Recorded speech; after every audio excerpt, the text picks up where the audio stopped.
여러분, 오늘 들려드릴 이야기는 한 딸의 너무 충격적이고 가슴 아픈 사연입니다. 설날 이틀 전에 어머니에게서 전화를 받았습니다. 그런데 그 전화 내용이 너무 충격적이었습니다. 너는 이번 설에 절대로 오지 마라. 이유가 뭘까요? 내가 오면 집안이 시끄러워진다는 겁니다. 본격적인 사연 시작되기 전에 톡톡 화면 터치 2번의 좋아요와 댓글, 구독은 좋은 사연을 만드는데 큰 힘이 됩니다. 지금 부탁드립니다. 감사합니다. 설이는 32살입니다. 서울에서 광고회사를 다니고 있었습니다. 혼자 자취하며 성실하게 살아왔습니다. 특별히 문제를 일으킨 적도 없었습니다. 그런 딸에게 어머니는 이렇게 말했습니다. 설이나 미안하지만 이번 설에는 내려오지도 말고 너는 빠져라. 설이는 잠시 말을 잃었습니다. 그리고 조심스럽게 물었습니다. 엄마, 제가 뭘 잘못했어요? 어머니 윤정아는 한숨을 쉬었습니다. 잘못한 건 없어. 근데 내가 오면 분위기가 안 좋아져. 설이는 이해할 수 없었습니다. 제가 뭘 어떻게 했는데요? 너는 항상 질문이 많아. 그게 문제야. 집안 분위기 좀 생각해. 집안 분위기라는 게 대체 뭘까요? 설이는 그 말의 의미를 곰곰이 생각했습니다. 아버지는 3년 전에 돌아가셨습니다. 아버지는 3년 전에 돌아가셨습니다. 그날도 설이는 조용히 처리했습니다. 아버지가 쓰러졌다는 연락을 받고 새벽 첫 차를 타고 내려갔고 병원비부터 장례식장 비용까지 카드로 먼저 결제했습니다. 그런데 장례식장에서 설인이 들은 첫 마디가 이거였습니다. 설인아, 너는 밖에서 손님들 맞아. 안쪽은 남자들이 할 일이야. 그 말이 이상하게 가슴을 찔렀습니다. 아버지가 누워 계신 방 안에서 설이는 딸이 아니라 손님 맞는 사람이 되어 있었습니다. 아버지 영정 앞에서 울고 있는데 어머니는 설인의 어깨를 잡고 낮게 말했습니다. 울지 마. 내가 울면 사람들이 집안 복잡하다고 생각해. 슬픔을 드러내는 것조차 집안 분위기를 망친다는 이유였습니다. 그날 설이는 처음 알았습니다. 이 집에서 감정은 금지어라는 걸요. 장례가 끝난 뒤에도 설이는 계속 조용히 책임을 졌습니다. 49제, 제사 준비, 친척들 맞이, 음식 장만, 뒷정리. 설인이 할 수 있는 건 다 했습니다. 그런데도 어머니는 설인에게 고맙다는 말을 하지 않았습니다. 대신 이런 말만 반복했습니다. 너는 왜 표정이 그러니? 집안에 도움은 되니? 오빠는 더 노골적이었습니다. 아버지 유품 정리하던 날 설인이 조심스럽게 아버지 시계를 집어들었을 때 오빠가 말했습니다. 그건 내가 가져갈게. 아버지 물건은 장남이 챙기는 거야. 설인은 말이 막혔습니다. 그 시계는 아버지가 첫 월급으로 샀던 거였고 설인에게는 기억의 일부였습니다. 하지만 설이는 또 조용히 내려놓았습니다. 그날 밤 설이는 아버지 방에서 오래된 수첩 하나를 발견했습니다. 거기엔 아버지 글씨로 짧게 적혀 있었습니다. 설인이는 참 마음이 여리다. 항상 양보해서 미안하다. 설이는 그 수첩을 들고 한참을 울었습니다. 아버지는 알고 있었습니다. 설인이 이 집에서 얼마나 뒤로 밀려났는지요. 그런데 장례 이후 집안의 공기가 바뀌었습니다. 아버지가 사라진 자리에 오빠가 집안의 중심이 아니라 집안의 규칙 자체가 되어버렸습니다. 어머니는 오빠 말이면 무조건 맞다고 했고 설인의 말은 괜히 문제 만들지 말라로 끝났습니다. 설인이 한 번은 조심스레 물었습니다. 엄마, 아버지 보험금이랑 통장 정리는 어떻게 됐어? 그 순간 어머니 표정이 확 바뀌었습니다. 너 돈 얘기하러 전화했니? 설이는 돈이 아니라 정리가 궁금했던 건데 그날 이후 설이는 더 이상 묻지 않았습니다. 질문하는 순간 설이는 의심하는 딸이 되어버렸기 때문입니다. 그리고 그때부터 설이는 깨닫기 시작했습니다. 이 집에서는 조용히 있는 사람이 착한 딸이고 묻는 사람이 집안을 시끄럽게 만드는 문제아라는 걸요. 오빠에게 전화를 걸었습니다. 오빠, 나 설인이야. 무슨 일이야? 오빠의 목소리는 차가웠습니다. 오빠, 엄마가 나보고 설날에 오지 말래. 무슨 일이야? 잠시 침묵이 흘렀습니다. 그건 엄마 판단이니까. 내가 너무 예민하게 받아들이지 마. 예민하게 받아들이지 말라고요? 오빠, 나는 가족인데 왜 설날에 집에 못 가? 설이나, 너도 이해해줘. 요즘 집안 분위기가 좀 복잡해. 복잡하다는 게 무슨 뜻일까요? 설이는 더 물어보고 싶었습니다. 하지만 오빠는 말을 끊었습니다. 나도 바빠. 나중에 얘기하자. 전화가 끊어졌습니다. 설이는 휴대폰을 내려다봤습니다. 그 순간 카카오톡 알림이 떴습니다. 새언니 김혜진이었습니다. 설이나, 미안해. 이번엔 좀 빠져줘. 제발. 제발이라는 말까지 붙였습니다. 설이는 답장을 보내지 않았습니다. 대신 방 안을 천천히 걸었습니다. 거실 창문 밖으로 눈이 내리고 있었습니다. 설날이 이틀 앞으로 다가왔습니다. 설이는 매년 설날이면 고향집에 갔습니다. 아무리 바빠도 빠지지 않았습니다. 아버지 제사도 있었기 때문입니다. 그런데 올해는 오지 말랍니다. 나는 정말 가족이 아닌 걸까? 설이는 그렇게 긴 밤을 보냈습니다. 다음 날 아침이었습니다. 설이는 회사에 출근했습니다. 일에 집중하려 했지만 쉽지 않았습니다. 점심시간이 되었습니다. 동료가 물었습니다. 설이나, 설날에 고향 가지? 응, 아마도. 설이는 애매하게 대답했습니다. 동료는 웃으며 말했습니다. 우리 집은 명절이 제일 좋아. 가족들 다 모이잖아. 설이는 쓴웃음을 지었습니다. 가족들이 다 모이는 게 좋은 일일까요? 어떤 사람에게는 그렇지 않을 수도 있습니다. 오후 3시쯤이었습니다. 설인의 휴대폰에 알림이 떴습니다. 기차 예매 앱에서 온 메시지였습니다. 예매하신 기차표가 취소되었습니다. 설이는 깜짝 놀랐습니다. 본인이 취소한 적이 없었기 때문입니다. 설이는 급하게 앱을 확인했습니다. 취소 내역을 살펴봤습니다. 그런데 이상한 점이 있었습니다. 가족 공용 계정으로 취소가 되어 있었습니다. 설이는 순간 모든 걸 이해했습니다. 이건 실수가 아니야. 누군가 의도적으로 취소한 겁니다. 어머니의 전화, 오빠의 차가운 반응, 새언니의 부탁, 그리고 취소된 기차표. 이 모든 게 우연일까요? 아닙니다. 이건 계획된 배제였습니다. 설이는 그 순간 처음으로 분노를 느꼈습니다. 하지만 동시에 이상하게 마음이 차분해졌습니다. 이번엔 내가 도망치지 말아야겠어. 설이는 결심했습니다. 더 이상 조용히 참고만 있지 않기로요. 그날 저녁 설이는 집으로 돌아왔습니다. 혼자 앉아서 생각했습니다. 내가 뭘 잘못했을까요? 아무리 생각해도 답이 나오지 않았습니다. 설이는 노트북을 켰습니다. 가족 단체 카톡방을 열었습니다. 하지만 메시지를 쓰지 못했습니다. 뭐라고 말해야 하지? 설이는 결국 아무 말도 하지 않았습니다. 대신 다른 결심을 했습니다. 이번 설날에는 정말 가지 않기로요. 하지만 조용히 빠지는 게 아니었습니다.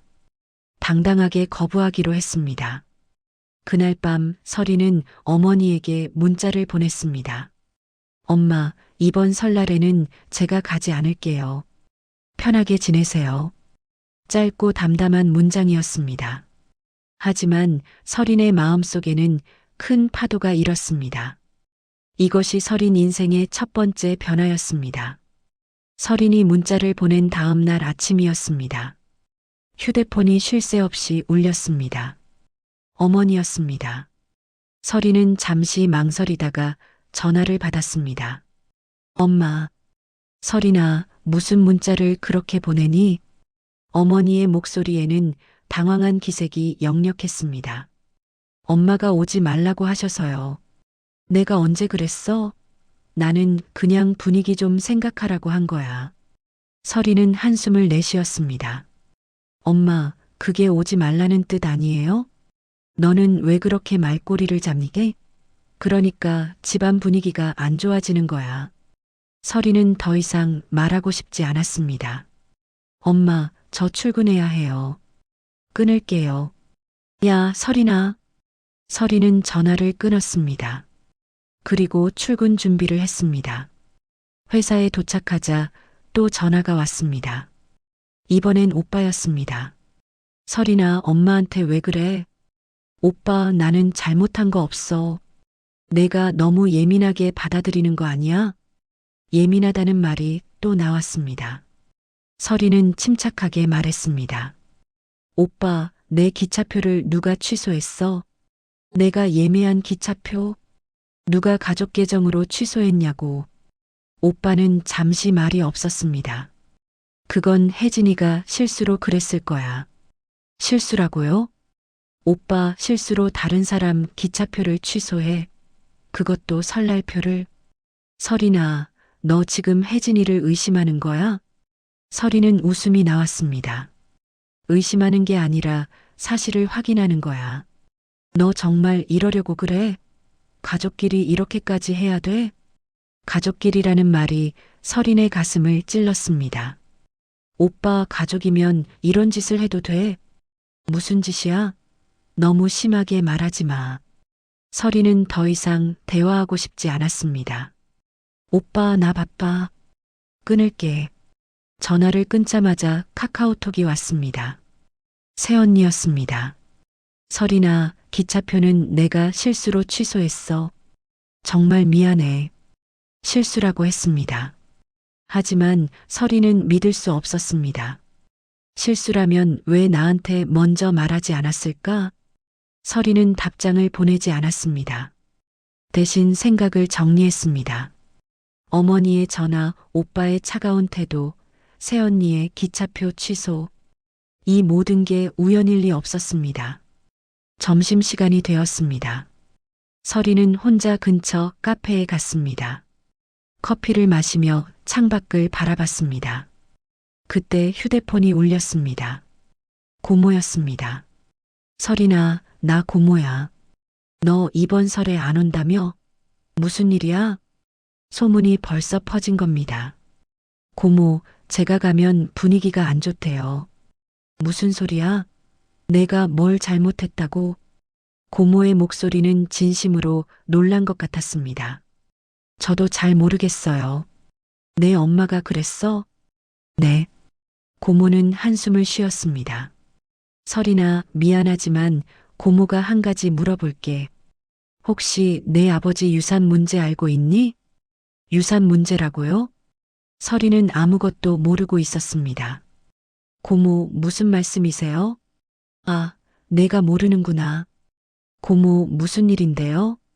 고모는 조심스럽게 말했습니다.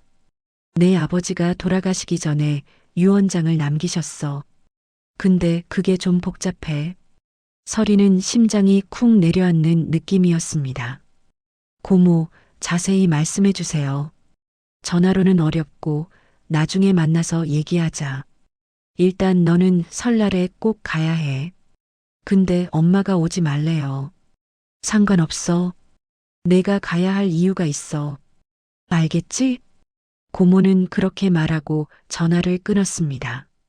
설이는 멍하니 앉아 있었습니다. 유산 문제? 설이는 아버지가 돌아가신 후 유산에 대해 한 번도 생각해 본 적이 없었습니다. 오빠가 다 처리하는 줄 알았습니다. 어머니도 아무 말씀이 없었습니다.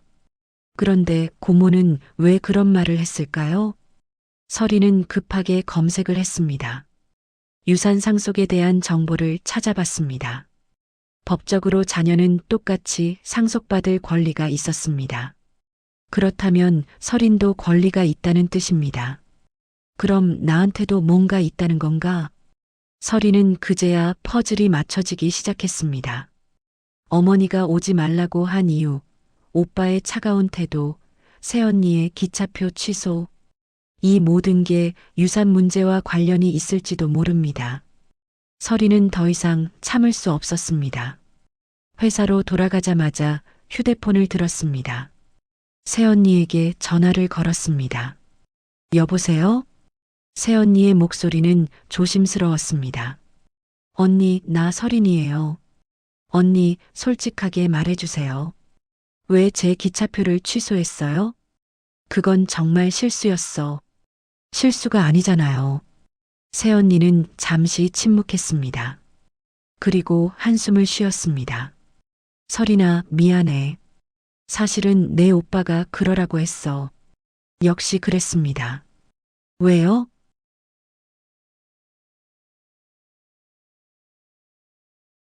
그건 나도 잘 모르겠어. 내 오빠가 내가 이번 설에 오면 안 된다고 했어. 이유는요? 설이나, 나한테 묻지 마. 나는 그냥 시키는 대로 한 거야. 새언니는 그렇게 말하고 전화를 끊었습니다. 설이는 휴대폰을 내려놓았습니다. 이제 확실해졌습니다. 이건 실수가 아니라 계획이었습니다. 오빠가 새언니에게 시켰고 새언니는 그대로 따랐습니다. 그리고 어머니는 전화로 설인을 막았습니다. 왜? 설이는 그 이유를 알고 싶었습니다.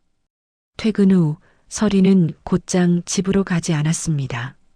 대신 아버지 산소가 있는 곳으로 갔습니다. 눈이 내린 산길을 천천히 걸었습니다. 아버지 산소 앞에 도착했습니다. 설이는 무릎을 꿇고 앉았습니다. 아버지, 저 설인이에요. 차가운 바람이 불었습니다. 아버지, 저희 집에 무슨 일이 있는 거예요? 대답은 없었습니다. 설이는 눈물이 났습니다. 아버지가 남기신 유산 때문인가요? 설이는 그렇게 한참을 앉아 있었습니다. 그리고 결심했습니다. 이번 설날에는 반드시 가야겠어. 집으로 돌아온 설이는 노트북을 켰습니다. 유산 상속에 대해 더 자세히 알아봤습니다. 법무사 상담 예약도 잡았습니다. 설이는 더 이상 당하고만 있지 않기로 했습니다. 다음 날 아침 설이는 법무사 사무실에 갔습니다. 중년의 법무사가 설인을 맞이했습니다. 어떻게 오셨나요? 상속 문제로 상담받으러 왔습니다. 설인은 자초지종을 설명했습니다. 법무사는 고개를 끄덕였습니다. 아버님이 유언장을 남기셨다면 그 내용을 확인해야 합니다. 어떻게 확인하나요? 가족들에게 물어보시거나 법원에 유언장 검색을 신청하시면 됩니다. 설인은 메모했습니다. 만약 제 몫이 있는데 가족들이 숨기고 있다면요? 그건 명백한 불법입니다. 법적으로 권리를 찾으실 수 있어요. 설이는 고개를 끄덕였습니다. 상담을 마치고 나온 설이는 마음이 한결 가벼워졌습니다. 이제 무엇을 해야 할지 알게 되었습니다. 그날 저녁 설이는 어머니에게 전화를 걸었습니다. 엄마, 설이나 무슨 일이야? 저 이번 설날에 갈게요. 어머니는 당황한 목소리로 말했습니다. 설이나 엄마가 오지 말라고 했잖아. 엄마, 저도 가족이에요. 그리고 아버지 제사도 있잖아요. 그건 그렇지만 설이는 단호하게 말했습니다. 엄마, 저 갈게요. 그리고 한 가지 물어볼 게 있어요. 뭔데? 아버지가 유언장 남기셨나요? 전화 너머로 침묵이 흘렀습니다. 긴 침묵이었습니다. 설이나, 그건 내가 알 필요 없어. 엄마, 저도 딸이에요. 알 권리 있어요. 설이나, 너무 따지지 마. 가족끼리 그러는 거 아니야. 설이는 더 이상 물러서지 않았습니다. 엄마, 저 설날에 갈게요. 그때 다 얘기해요. 설이는 전화를 끊었습니다. 그리고 기차표를 다시 예매했습니다. 이번에는 본인 계정으로요. 누구도 취소할 수 없게요. 설날 당일 아침이었습니다. 설이는 새벽 5시에 눈을 떴습니다. 기차는 아침 8시였습니다. 하지만 잠이 오지 않았습니다. 설이는 침대에서 일어나 짐을 챙겼습니다. 간단한 옷가지와 아버지 산소에 드릴 과일을 준비했습니다. 집을 나서는데 휴대폰이 울렸습니다. 오빠였습니다. 설이는 전화를 받지 않았습니다. 대신 문자만 확인했습니다. 설이나, 제발 오지 마. 부탁이야. 부탁이라는 말이 이제는 협박처럼 느껴졌습니다. 설이는 문자를 읽고 휴대폰을 가방에 넣었습니다. 그리고 집을 나섰습니다. 새벽 공기는 차가웠습니다. 하지만 설인의 마음은 더 차가웠습니다. 지하철을 타고 서울역으로 갔습니다. 아직 해가 뜨지 않은 시간이었습니다. 역 안은 사람들로 붐볐습니다. 모두 고향으로 가는 사람들이었습니다. 설이는 대합실에 앉아 기다렸습니다. 출발까지 2시간이 남았습니다. 배가 고팠지만 먹고 싶지 않았습니다. 긴장 때문이었습니다. 집에 가면 어떻게 될까? 설이는 상상만 해도 답답했습니다. 어머니의 차가운 눈빛, 오빠의 짜증 섞인 목소리, 새언니의 어색한 웃음. 그 모든 게 눈앞에 그려졌습니다. 설이는 자리에서 일어났습니다. 잠시라도 걸어야 할 것 같았습니다. 역 밖으로 나가니 24시간 국밥집이 보였습니다. 따뜻한 불빛이 새어나왔습니다. 설이는 무의식적으로 그곳으로 걸어갔습니다. 문을 열고 들어갔습니다. 어서 오세요. 주인 아주머니가 반갑게 맞아주었습니다. 한 분이세요? 설이는 구석 자리에 앉았습니다. 메뉴판을 보며 주문했습니다. 소머리 국밥 하나 주세요. 네, 조금만 기다리세요. 설이는 창밖을 바라봤습니다. 눈이 조금씩 내리고 있었습니다. 설날 아침의 풍경이었습니다. 잠시 후 국밥이 나왔습니다. 김이 모락모락 올라왔습니다. 설이는 숟가락을 들었습니다. 한 입 떠서 입에 넣었습니다. 따뜻한 국물이 목으로 넘어갔습니다. 그 순간 눈물이 났습니다. 왜 눈물이 나는지 알 수 없었습니다. 설이는 고개를 숙이고 조용히 울었습니다. 괜찮으세요? 누군가 물었습니다. 설이는 고개를 들었습니다. 옆 테이블에 앉은 중년 여성이 걱정스러운 눈으로 보고 있었습니다. 네, 괜찮아요. 설이는 황급히 눈물을 닦았습니다. 괜찮아 보이지 않는데요. 국밥이 너무 뜨거워서 그래요? 여성은 부드럽게 웃었습니다. 설인도 따라 웃었습니다. 아니에요. 그냥 감기 기운이 있어서요. 그래요? 이런 추운 날 조심해야죠. 여성은 자리로 돌아갔습니다. 하지만 계속 설인을 신경 쓰는 것 같았습니다. 설이는 국밥을 다 먹었습니다. 계산을 하려고 일어났습니다. 그때 그 여성이 다가왔습니다. 저기요, 실례지만 한 가지만 물어봐도 될까요? 혹시 집에서 쫓겨났어요? 설이는 깜짝 놀랐습니다. 어떻게 아셨어요? 여성은 쓸쓸하게 웃었습니다. 표정 보면 알아요. 나도 예전에 그랬거든요. 설이는 말문이 막혔습니다. 저는 이연옥이라고 해요. 여기 주인이고요. 주인이었습니다. 설이는 인사를 했습니다. 저는 설인이라고 합니다. 설인 씨 앉아요. 잠깐만요. 연옥 씨는 주방으로 들어갔습니다. 그리고 식혜 2잔을 가지고 나왔습니다. 하나 드세요. 서비스예요. 감사합니다. 설이는 식혜를 받았습니다. 연옥 씨는 설인 맞은편에 앉았습니다. 설인 씨, 지금 어디 가는 길이에요? 고향이요. 설날이니까 당연히 그러겠죠. 근데 표정이 안 좋아요. 설이는 잠시 망설였습니다. 하지만 이상하게 이 사람한테는 말하고 싶었습니다. 사실은 가족들이 오지 말래요. 왜요? 잘 모르겠어요. 제가 가면 분위기가 안 좋대요. 연옥 씨는 고개를 끄덕였습니다. 서린 씨가 질문을 많이 해서 그런가요?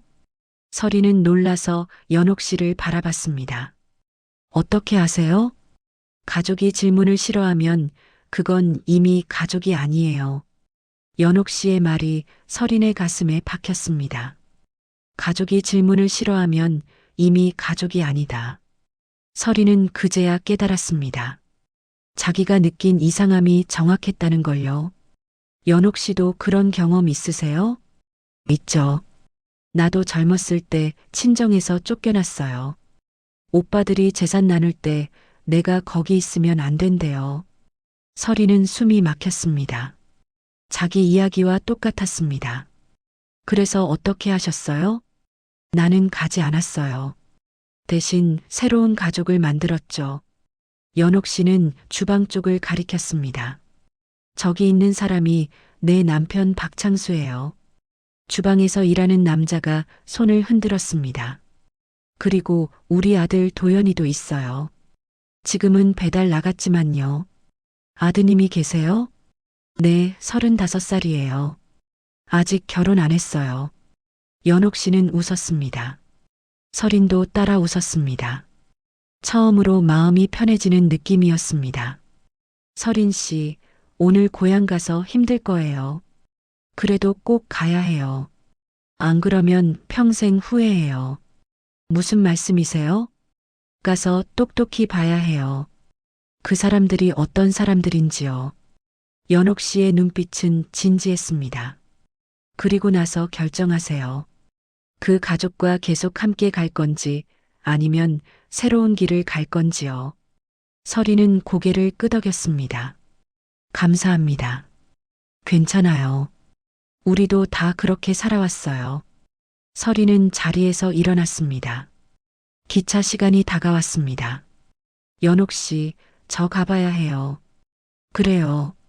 조심해서 다녀와요. 연옥 씨는 서린의 손을 잡았습니다. 서린 씨, 힘들면 언제든지 다시 오세요. 여기는 항상 열려 있어요. 네, 감사합니다. 서린은 국밥집을 나섰습니다. 마음이 조금 가벼워진 느낌이었습니다. 낯선 사람에게서 받은 위로가 가족에게서 받지 못한 따뜻함보다 컸습니다. 서울역으로 돌아가는 길에 서리는 생각했습니다. 가족은 정말 피로만 이어지는 걸까? 어쩌면 가족은 선택하는 것일지도 모릅니다. 기차에 올랐습니다. 창밖으로 서울이 점점 멀어졌습니다. 서리는 휴대폰을 꺼냈습니다. 오빠에게서 문자가 또 와 있었습니다. 서린아, 정말로 오면 안 돼. 엄마가 화내실 거야. 서리는 문자를 읽고 답장을 보냈습니다. 오빠, 나 지금 기차 타고 가는 중이야. 곧 도착해. 답장은 오지 않았습니다. 기차는 고향을 향해 달렸습니다. 3시간 후 서리는 고향역에 도착했습니다. 역은 사람들로 붐볐습니다. 모두 환한 얼굴로 가족을 맞이하고 있었습니다. 하지만 서린을 마중 나온 사람은 없었습니다. 서린은 혼자 택시를 탔습니다. 어디 가세요? 청송마을로 가주세요. 네, 알겠습니다. 택시는 눈 덮인 길을 달렸습니다. 20분쯤 지나자 집이 보였습니다. 대문 앞에 차들이 여러 대 서 있었습니다. 오빠 차도 있고 친척들 차도 있었습니다. 서리는 택시에서 내렸습니다. 그리고 깊게 숨을 들이마셨습니다. 자, 이제 시작이야. 서리는 대문을 열고 안으로 들어갔습니다. 대문을 열고 들어서자 마당에서 소리가 들렸습니다. 친척들의 웃음소리였습니다. 서리는 현관문을 열었습니다. 다녀왔습니다. 서린의 목소리에 거실이 조용해졌습니다. 모두가 서린을 바라봤습니다. 어머니 윤정화의 얼굴이 굳어졌습니다. 너 왜 왔니? 다른 인사말도 없었습니다. 설날이잖아요. 그리고 아버지 제사도 있고요. 오빠 서준이 일어났습니다. 서린아, 너 오지 말라고 했잖아. 오빠, 나도 이 집 딸이야. 새언니 혜진이 어색하게 웃었습니다. 그래도 미리 연락이라도 하지. 연락했어요. 오빠한테 문자 보냈어요. 고모가 끼어들었습니다. 에이, 설날인데 뭘 그래. 설인이도 왔으니까 같이 밥이나 먹자. 하지만 어머니는 고개를 저었습니다. 고모님, 죄송하지만 오늘은 좀 그래요. 고모는 난처한 표정을 지었습니다. 설이는 가방을 내려놓고 방으로 갔습니다. 예전에 쓰던 자기 방이었습니다. 하지만 방문을 여니 놀라운 광경이 펼쳐졌습니다. 방 안에 짐이 가득했습니다. 오빠네 아이들 장난감과 옷가지들이었습니다. 이제는 창고로 쓰고 있었던 겁니다. 내 방마저 없어진 거야. 설이는 씁쓸하게 웃었습니다. 거실로 돌아오니 밥상이 차려지고 있었습니다. 하지만 설인 자리는 없었습니다. 저는 어디 앉아요? 새언니가 당황하며 말했습니다. 아, 미안해. 설인이 올 줄 몰라서.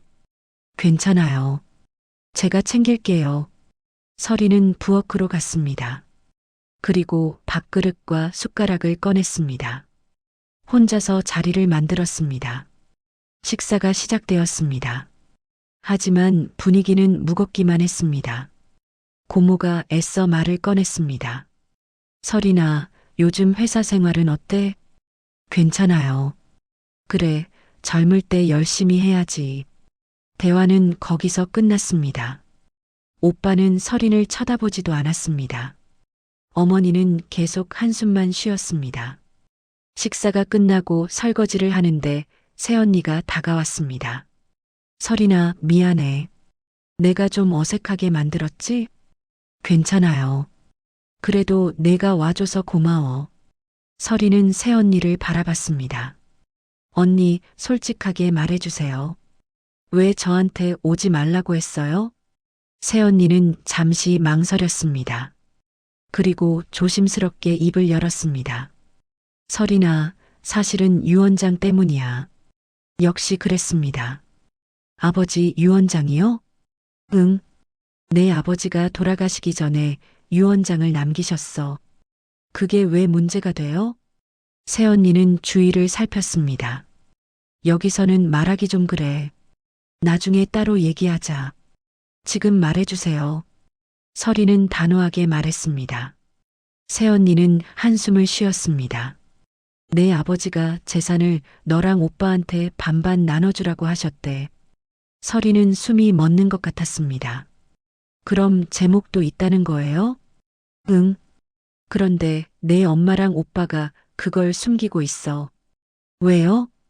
설이나, 내 아버지 재산이 생각보다 많아. 집도 두 채고 땅도 있고. 설이는 아무것도 몰랐습니다. 저는 처음 듣는 얘기예요.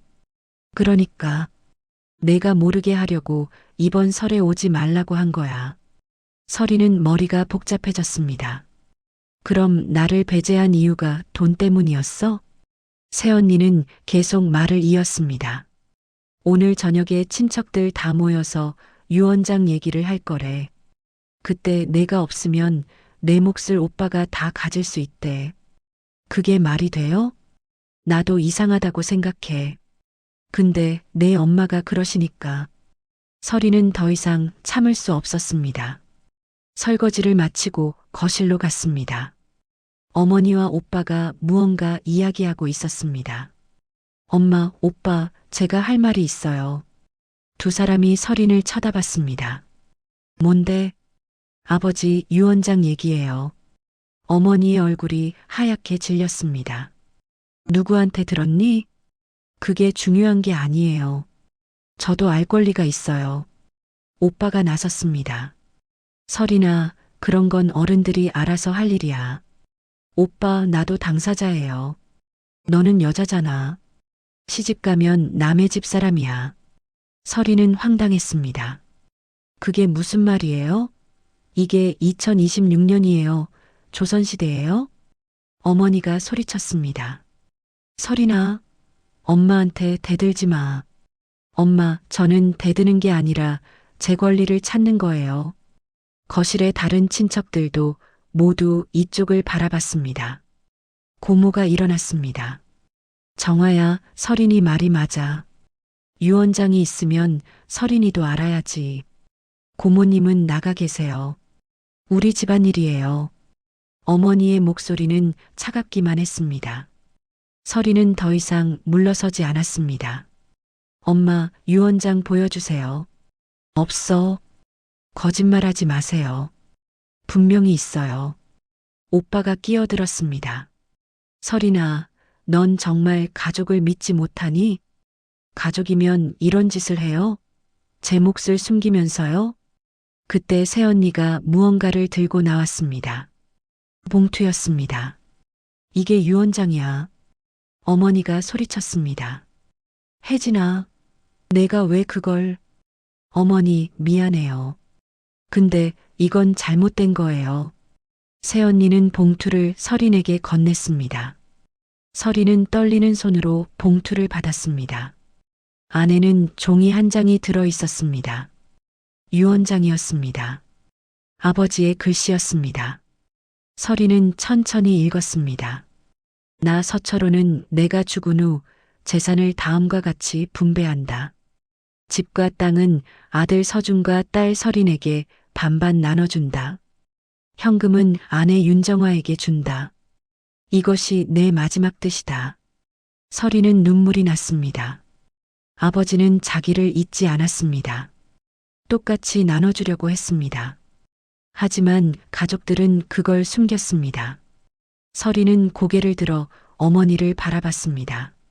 엄마, 왜 이걸 숨겼어요? 어머니는 대답하지 않았습니다. 오빠가 변명했습니다. 설인아, 우리도 어쩔 수 없었어. 엄마가 그러시니까. 어쩔 수 없다고요? 이건 명백한 불법이에요. 고모가 말했습니다. 정아야, 이건 너무 심한 거 아니니? 설인이도 내 딸이잖아. 고모님, 나가주세요. 제발이요. 어머니는 끝까지 고집을 부렸습니다. 설인은 유언장을 가방에 넣었습니다. 엄마, 저 이거 가지고 갈게요. 그거 내놔. 안 돼요. 이건 제 권리예요. 어머니가 설인의 팔을 잡았습니다. 내놓으라고 했어. 설인은 팔을 뿌리쳤습니다. 엄마, 손 떼세요. 그 순간 어머니가 넘어졌습니다. 주저앉으며 울기 시작했습니다. 이 불효자식아, 내가 어떻게 엄마한테 이럴 수 있니? 오빠가 설인을 밀쳤습니다. 너 지금 뭐 하는 거야? 오빠, 나는 잘못한 거 없어요. 잘못 안 했어? 엄마를 넘어뜨리고도? 설인은 억울했습니다. 자기가 밀친 게 아니었습니다. 어머니가 스스로 넘어진 겁니다. 하지만 아무도 믿지 않았습니다. 친척들은 모두 설인을 비난했습니다.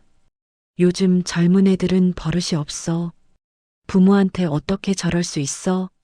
설인은 더 이상 견딜 수 없었습니다. 가방을 들고 현관으로 갔습니다. 설인아, 어디가? 오빠가 소리쳤지만 설인은 돌아보지 않았습니다. 문을 열고 밖으로 나갔습니다. 눈이 내리고 있었습니다. 설인은 걸었습니다. 어디로 가는지도 모른 채 그냥 걸었습니다. 한참을 걷다가 멈춰 섰습니다. 그리고 주저앉아 울었습니다. 나는 뭘 잘못한 거야? 차가운 눈이 설인의 얼굴에 내려앉았습니다. 하지만 설인은 일어났습니다. 아니야. 나는 잘못하지 않았어. 설인은 휴대폰을 꺼냈습니다. 연옥 씨의 번호를 찾았습니다. 아침에 명함을 받았던 겁니다. 전화를 걸었습니다. 여보세요? 연옥 씨의 목소리가 들렸습니다. 연옥 씨, 저 설인이에요. 설인 씨? 무슨 일이에요? 설인은 울먹이며 말했습니다. 저 갈 곳이 없어요. 지금 어디 있어요? 고향인데 집에서 나왔어요. 연옥 씨는 잠시 침묵했습니다. 그리고 단호하게 말했습니다. 설인 씨, 서울로 돌아와요. 우리 집으로 오세요. 정말요?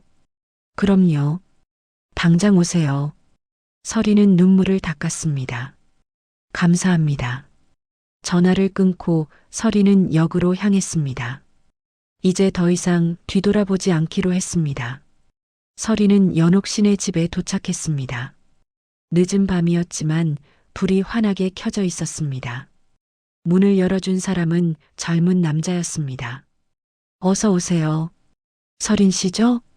네, 안녕하세요. 저는 박도연이에요.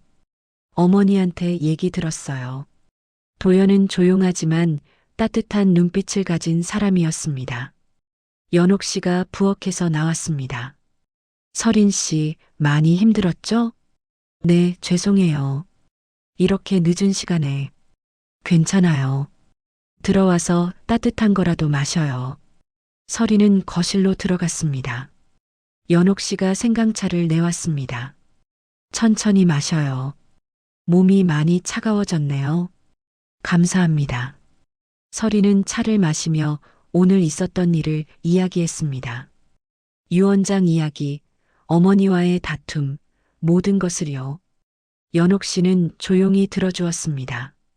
서린 씨, 잘했어요. 내가 참지 않아서 다행이에요. 계속 참았으면 평생 후회했을 거예요. 연옥 씨의 말에 서리는 울컥했습니다. 근데 저 때문에 어머니가 넘어지셨어요.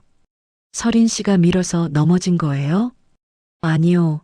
제가 팔을 뿌리쳤는데 스스로 넘어지셨어요. 그럼 서린 씨 잘못이 아니에요. 도연이 끼어들었습니다. 서린 씨, 죄책감 가질 필요 없어요. 당신이 한 행동은 정당방위예요. 서리는 도연을 바라봤습니다. 처음 보는 사람인데 이상하게 믿음이 갔습니다. 감사합니다. 그날 밤 서리는 연옥 씨네 집에서 잤습니다. 오랜만에 편하게 잠을 잤습니다. 다음 날 아침 서리는 일어나서 거실로 나왔습니다. 도연이 아침 준비를 하고 있었습니다. 잘 주무셨어요? 네, 감사합니다. 아침 드세요. 간단하게 준비했어요. 식탁에는 된장찌개와 계란말이가 있었습니다. 서리는 자리에 앉았습니다. 부모님은요? 아버지는 일찍 가게 가셨고 어머니는 장 보러 나가셨어요. 그렇군요. 둘은 조용히 밥을 먹었습니다. 도연이 먼저 입을 열었습니다. 서린 씨, 앞으로 어떻게 할 거예요? 잘 모르겠어요. 일단 회사는 다녀야죠. 가족들이랑은요? 서리는 잠시 생각했습니다. 당분간은 연락하지 않을 거예요. 그게 나을 것 같아요. 도연은 담담하게 말했습니다. 도연 씨는 어떻게 이렇게 침착해요? 저도 비슷한 경험이 있어서요. 정말요? 네, 아버지 친형제들이랑 재산 문제로 싸웠어요. 결국 연을 끊었죠. 서리는 놀랐습니다. 이 집도 그런 일이 있었구나. 힘드셨겠어요. 처음엔 힘들었죠. 근데 시간이 지나니까 오히려 편해졌어요. 도연의 말이 서린에게 위로가 되었습니다. 그 후로 서린은 자주 연옥 씨네 집을 방문했습니다. 일요일마다 함께 밥을 먹었습니다. 도연과도 자연스럽게 가까워졌습니다. 둘은 비슷한 상처를 가진 사람들이었습니다. 그래서 서로를 이해할 수 있었습니다. 6개월이 지났습니다. 어느 일요일 저녁 도연이 서린에게 말했습니다. 서린 씨, 저랑 산책할래요? 좋아요. 둘은 한강변을 걸었습니다. 해가 지고 있었습니다. 도연이 멈춰섰습니다. 서린 씨, 제가 할 말이 있어요. 네, 말씀하세요. 저랑 결혼해 주시겠어요? 서리는 깜짝 놀랐습니다. 예상하지 못한 청혼이었습니다. 도연 씨, 갑자기 놀라셨죠? 근데 저는 진심이에요. 도연의 눈빛은 진지했습니다. 저는 서린 씨를 사랑해요. 함께 새로운 가족을 만들고 싶어요. 서리는 눈물이 났습니다. 나를 진심으로 원하는 사람이 있다니. 네, 좋아요. 정말요? 네, 저도 도연 씨를 사랑해요. 둘은 그렇게 약혼을 했습니다. 한 달 후 결혼 준비가 시작되었습니다. 예식장을 예약하고 드레스를 마쳤습니다. 하지만 한 가지 고민이 있었습니다. 도연 씨, 저희 친어머니를 초대해야 할까요? 서린 씨 마음대로 하세요. 사실 초대하고 싶지 않아요. 그럼 안 하는 게 맞아요. 서린은 결국 친어머니에게 연락하지 않았습니다. 대신 연옥 씨와 창수 씨를 신부 측 부모로 모시기로 했습니다. 드디어 결혼식 날이 다가왔습니다. 이른 아침, 서린은 웨딩드레스를 입었습니다. 거울을 보니 낯선 자기 모습이 보였습니다. 이제 새로운 시작이야. 예식장에 도착했습니다. 하객들이 속속 들어오고 있었습니다. 모두 도연의 지인들과 서린의 회사 동료들이었습니다. 식이 시작되기 10분 전이었습니다. 갑자기 예식장 문이 열렸습니다. 어머니 윤정아와 오빠 서준이 들어왔습니다. 새언니 혜진도 함께였습니다. 서린은 깜짝 놀랐습니다. 어떻게 알고 온 거지? 어머니가 서린에게 다가왔습니다. 서린아, 엄마야. 엄마, 어떻게 여기를? 내가 결혼한다는 소식을 들었어. 당연히 와야지. 서린은 당황했습니다. 엄마, 저는 초대하지 않았어요. 초대 안 해도 와야지. 나는 내 엄마야. 오빠도 다가왔습니다. 서린아, 우리도 축하해 주러 왔어. 서린은 거절하고 싶었습니다. 하지만 식이 곧 시작될 시간이었습니다. 알겠어요. 자리에 앉으세요. 어머니는 앞자리에 앉으려 했습니다. 하지만 사회자가 말했습니다. 죄송하지만 그 자리는 신부 측 부모님 자리입니다. 내가 신부 엄마인데? 신부님이 따로 부모님을 모시셨습니다. 그 순간 연옥 씨와 창수 씨가 입장했습니다. 둘은 정장을 차려입고 있었습니다. 어머니의 얼굴이 하얗게 질렸습니다. 서린아, 저 사람들이 누구야? 제 부모님이세요. 무슨 소리야? 나는 뭐야? 서린은 침착하게 대답했습니다. 엄마는 저를 버린 분이에요. 저분들은 저를 선택한 분들이고요. 어머니는 소리쳤습니다. 내가 어떻게 우리를 받고? 하객들이 웅성거리기 시작했습니다. 창수 씨가 조용히 말했습니다. 바꾼 게 아닙니다. 당신들이 먼저 내려놨습니다. 어머니는 울부짖었습니다.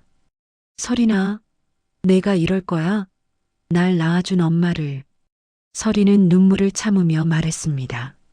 엄마, 낳아주신 건 감사해요. 근데 키워주신 건 저분들이에요. 오빠가 끼어들었습니다. 서린아, 너 정신 차려. 도연이 나섰습니다. 지금 당장 나가주세요. 안 그러면 경비를 부르겠습니다. 어머니는 계속 소리쳤습니다. 이 불효자식아. 하지만 경비들이 다가왔습니다. 결국 어머니와 오빠는 밖으로 나갔습니다. 예식장이 다시 조용해졌습니다. 서린은 깊게 숨을 들이마셨습니다. 도연이 손을 잡았습니다. 괜찮아요? 네, 괜찮아요. 식이 시작되었습니다. 사회자가 말했습니다. 지금부터 신랑 박도연 씨와 신부 서린 씨의 결혼식을 시작하겠습니다. 행진곡이 흘러나왔습니다. 서린은 창수 씨의 팔을 잡고 걸었습니다. 버질로드는 길지 않았지만 서린에게는 인생에서 가장 긴 길이었습니다.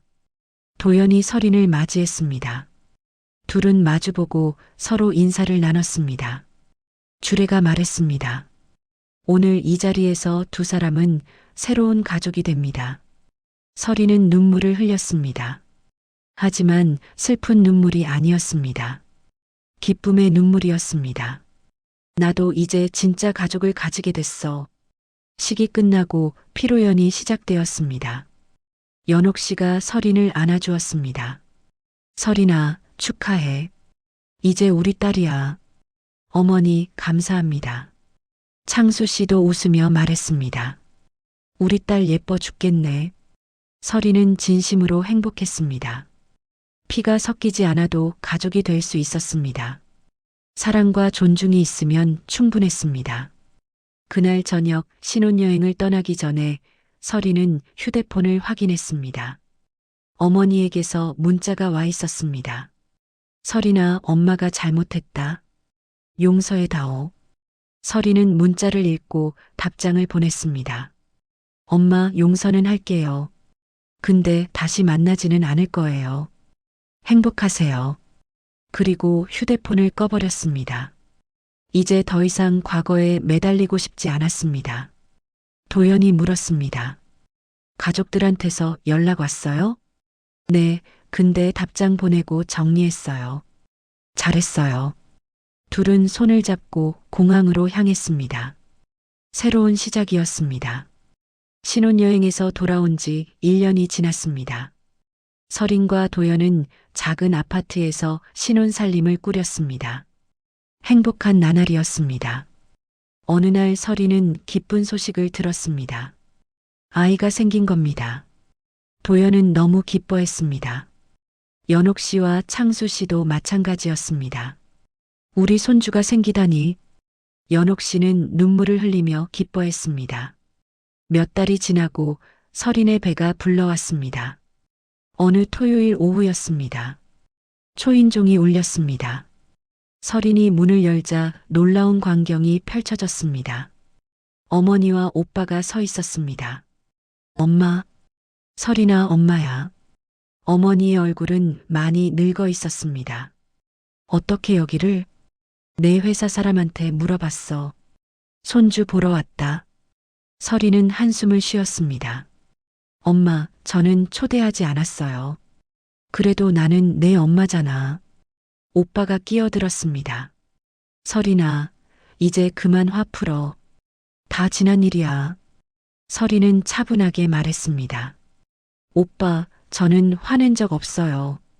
그냥 거리를 두는 거예요. 거리를 두다니? 우리는 가족인데? 오빠 가족이라고 다 받아줘야 하나요? 어머니가 울먹였습니다. 설이나 엄마가 잘못했어. 용서해줘. 설이는 흔들리지 않았습니다. 엄마, 저는 이미 용서했어요. 근데 다시 만날 생각은 없어요. 왜? 우리가 뭘 그렇게 잘못했다고?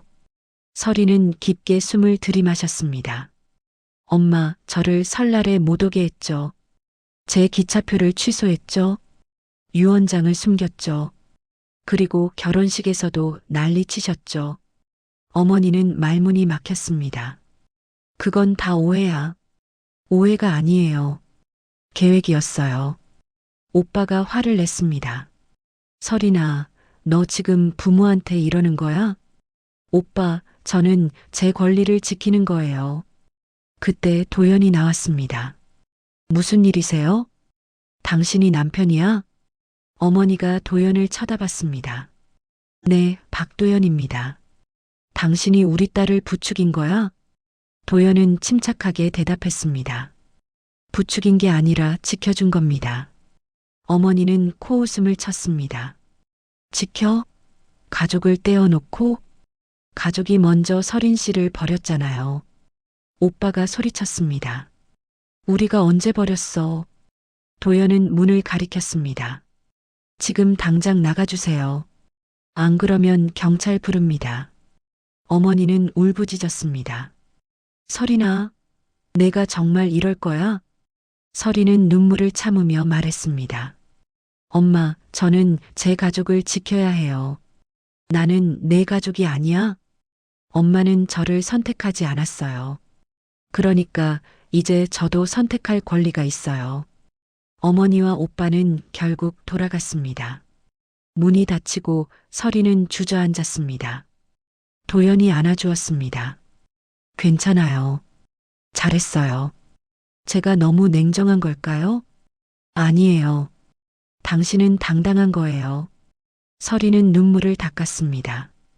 그날 이후로 어머니와 오빠는 다시 찾아오지 않았습니다. 하지만 친척들의 전화는 계속 왔습니다. 설이나, 그래도 부모는 부모야. 피는 못 속여. 나중에 후회할 거야. 설이는 답하지 않았습니다. 대신 연락을 차단했습니다. 더 이상 흔들리고 싶지 않았습니다. 시간이 흘러 아이가 태어났습니다. 예쁜 딸이었습니다. 설이는 딸을 안으며 다짐했습니다. 이 아이에게는 절대 그런 상처를 주지 않을 거야. 딸의 100일 잔치가 있던 날이었습니다.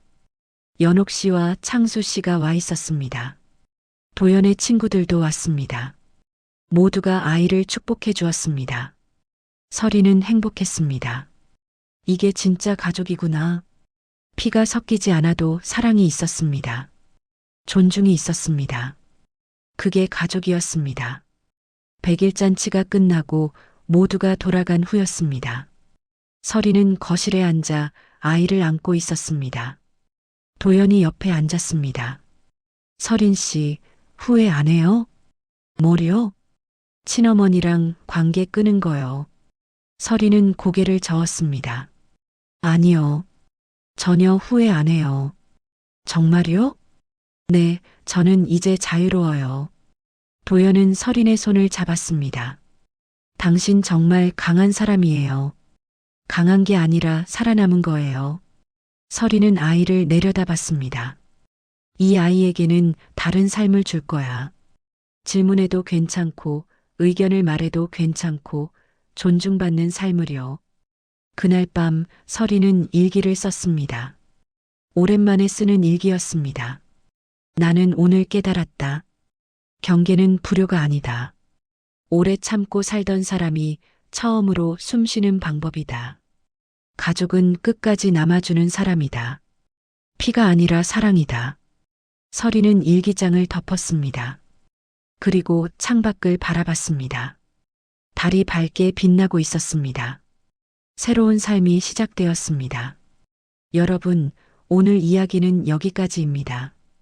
혹시 지금 참고만 살고 계신 분이 계신가요? 가족이라는 이름으로 상처받고 계신가요? 그렇다면 이 말을 꼭 기억해 주세요.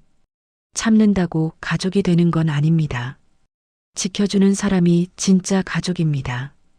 그리고 당신에게도 선택할 권리가 있습니다. 행복할 권리가 있습니다. 주인공과 당신을 응원하신다면 화면 터치 2번의 좋아요와 댓글, 구독 부탁드립니다. 감사합니다.